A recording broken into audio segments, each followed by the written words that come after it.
Oh man, iPhone clones have really come a long way in 11 years. This is what they used to look like. Nowadays, it's so hard to tell the difference between an actual clone and the real deal. And in this video, I will be showing you the best iPhone clone to date. Supposedly, the fastest, best camera, the closest to original copy of Apple's iPhone there ever was. And this is it in this box right here. So let's take a look at that. It has everything you could possibly want out of a clone for, a better value than ever before. And this is what it looks like right here. I mean, almost identical boxes, everything. They literally emulating everything, trying to copy Apple's version. So we're gonna take a look and see how close they came to Apple's perfection with the iPhone XS Max clone, also known as the Goophone XS Max version 5. And this is the most expensive clone I've ever bought. So about almost $200, $190 right now. It'll go down in price later. And they say it has improvements in every single sector. So let's check it out. So this is the first iPhone clone ever made. Just for some perspective, back then they didn't look the same. I mean, they called themselves the iPhone, but obviously it looked so much different. And this thing is rarer than the original iPhone even. Like, you cannot find these anymore. It's kind of funny. Dug this out just to show you that. So that's some perspective. Nowadays, look at how close that got. I mean, this right here, the packaging is almost indiscernible. I'm noticing little things just because I've been around this packaging for so long, but for the average person, do pay attention if you're ever buying a new iPhone just so you don't get scammed. First off, this packaging right here, there's a couple differences, and the fake one is on the left here. As you can see, the actual wallpaper is different. This is the leaked one before it was official, so they use that. Later versions will have the same one, so don't anticipate seeing if it's fake just from the wallpaper alone.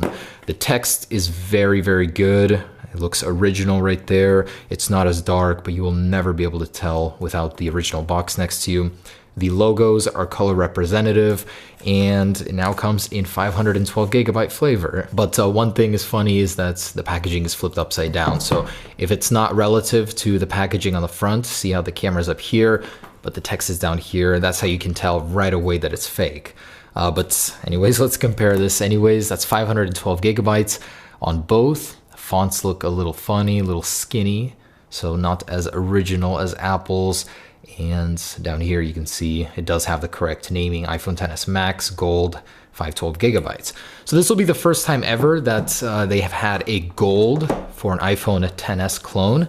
That's going to be new, and apparently it has an all-new processor, never seen before on clones, quad-core, 1.5 gigahertz, supposed to be very fast, a real dual-lens camera, or so they say, and 12 megapixels, 5 megapixel front camera. Okay, I'm genuinely curious. Is it as advertised? Is it really going to be the best clone I've ever used? Okay, once again, first impressions do matter, and they're not the best. This is obviously not what Apple's looks like once you do get it out of the box, but look at that. So, wow, very close. Aside from all this garbage I have to peel off of the iPhone, I mean, it's all right of an experience, but wow, that band right there looks very, very close to the real deal. So I'm just gonna pull off the whole screen protector. It looks like crap anyways. And this is the notched version. As you can see, it actually does have the notch up top. And wow, that's quite a considerable chunk down there for the chin. So that's even worse than the other iPhone X clones we've seen. But up here, looking pretty good for the size. And let's peel this off, see what we got. They're covering the logos and the iPhone text. Aha, but there it is. So you do have that dual lens camera, film on everything, man. And no, it is not both. It doesn't look real to me, but it does look a little different from other versions I've seen. But the lens itself does look good. The color is very good. And actually setting it next to an OEM iPhone, you can see here, it looks very, very good just like this. The text is a little off actually. It's pretty close. It's a shade brighter than Apple's. And same thing for the Apple logo. It's not actually gold, it's just a silver chrome. So that right there is a dead giveaway. But the actual color, the gold, the bands, it looks very, very close. So I'm seriously amazed. Wow. Antenna bands, they are a bit thicker here. So they did have to sacrifice on that. And wow, the bottom is not accurate. So the speakers, they are symmetrical, whereas Apple's aren't. And I'm not sure why they went with that, but newer versions will probably fix that. So that's Couple little indiscrepancies here, but overall very, very good, very close in detail. I'm sure they just didn't want to change the design, didn't want to bother it since they already had that. Let's go ahead and turn it on to see how it looks. I don't like that they lied about the dual lens camera. It makes me think that they're gonna lie about a lot of the other things. At least I think that's not real for both.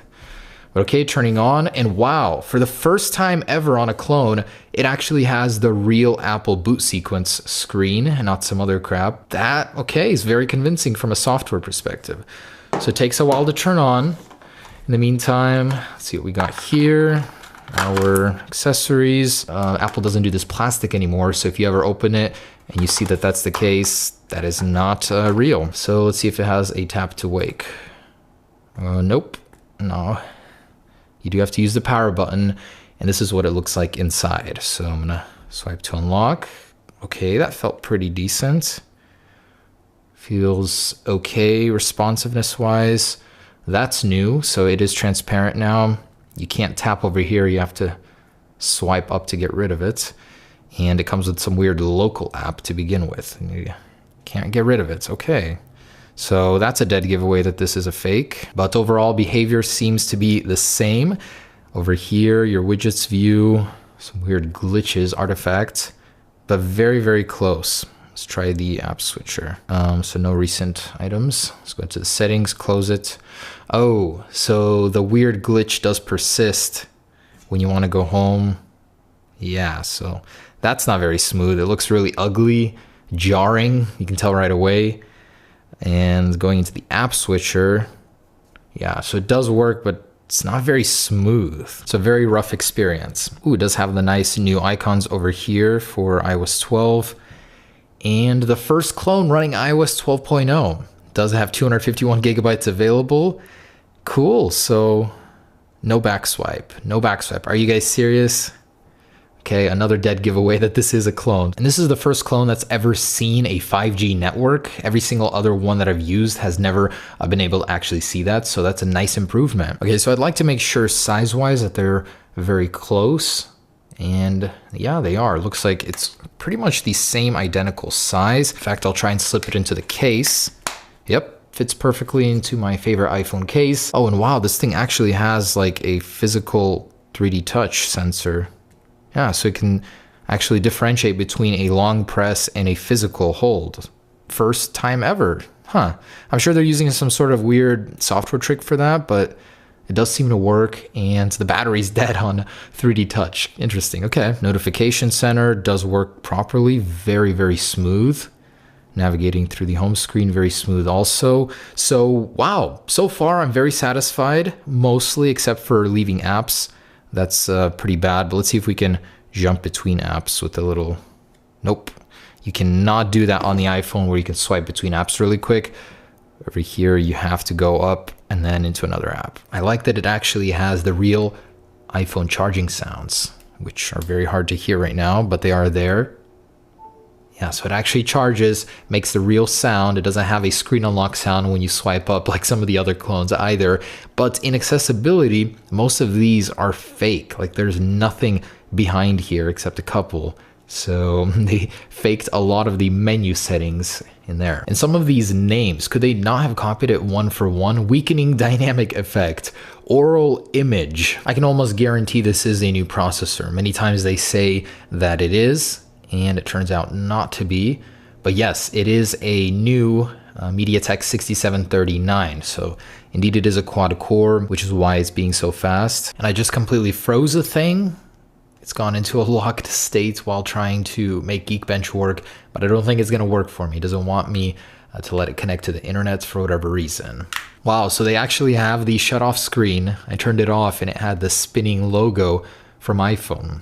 More attention to detail than a normal clone, but in different areas. Like they forget the usual stuff like a back swipe or a smooth exit or transition to apps, but they have the startup logos and stuff. So interesting, whoever designed this thing. Okay, so sadly I have absolutely nothing to report in terms of performance. Geekbench just locks me out. They blocked it on the network side from working, and I couldn't figure that out, how to make it work. It did tell me some things about the phone though that I didn't know before. They said at 2 gigabytes of RAM confirmed, it only has 1 gigabyte running Android 7.1.1, but I'm glad they didn't lie about the processor. So the processor actually makes a pretty significant difference. It's much faster than before, than earlier versions, and I can definitely tell that just using it. Look at that, the display resolution is almost that of the iPhone XR, 320 pixels per inch. So all in all, not too bad. I'd also like to test out the Face ID here. Let's do the iPhone unlock, and setup process is registering my camera. Okay, so let me redo that with my actual face. And I'm looking at it. The lock is on the right side now, but it does have a nice animation. Cool. It does work, just very slow and very unsafe. So all things considered, this is the best absolute clone in terms of finish and software, just how much they emulated it. At $190, it's more of a value than other clones have been. I don't know if I can recommend it. Certainly, probably not. I'd rather put that money towards maybe a budget end iPhone, something older rather than this. But hey, it's pretty cool. If you want to seem like you have the new iPhone, but you want to hate yourself every single day using it, this could certainly be the one for you. I'm amazed at how much the finish is like the real one though. So it looks like it until you start picking it up and using it. And as is tradition, let's take a look inside using my favorite method for taking phones apart. Bend them at the seams until the back glass slightly juts out where we can slip something in, because that's how all iPhones need to be repaired, right? But anyways, this is glass and I feel like I'm about to break it. Whoa. And I did manage to cut myself, of course. So need to be a little bit more gentle here. So quite a mess going on here with the cameras. Ooh, for the first time ever, I've actually gotten, sorry about the blood, I've gotten the lens off. And look at that. This is what a fake lens looks like. It's just plastic with a little texture on top to look like a camera lens. Only one of them is actually in the clear here, being a real lens. But it's cool that the 4-way flash is actually real. So they did get that down. Little tiny camera there. I'd be surprised if it was even 2 megapixels. Let's check out that 12 megapixel camera dual that they claimed. Wow, I'm definitely not seeing that HD or that 12 megapixels. It's the same garbage camera as every other clone before it. Every time I think it can't get any worse, they screw it up even worse. That's the worst aspect ratio I've ever seen. So camera's absolute garbage. Let me have a light behind me here. Wow, that's so bad. We have a wireless charging pad here held down by tape, and a battery is now enclosed behind this metal frame, not directly by the glass. So safety-wise, that seems to have improved from the last generation of clones. I don't see a micro SD slot anymore. It's possible they might have removed that because people were upgrading them on their own. Reminds me a lot of modern engine bays where they don't let you see a lot of the components, so they covered them up. But overall, very cool, quite efficient. For a iPhone clone, very, very good build quality, actually. I'm liking it a lot. Real metal, real glass on the front and back. Just feels very premium for such a cheap device. All right, guys, so just want to say thanks for watching. This is the best iPhone clone you can get right now. Still falls short of the real deal. Could be better in the software, of course, but overall, the best yet. So thanks for watching, guys. Hope you enjoyed it. Stay tuned for the next videos. Peace.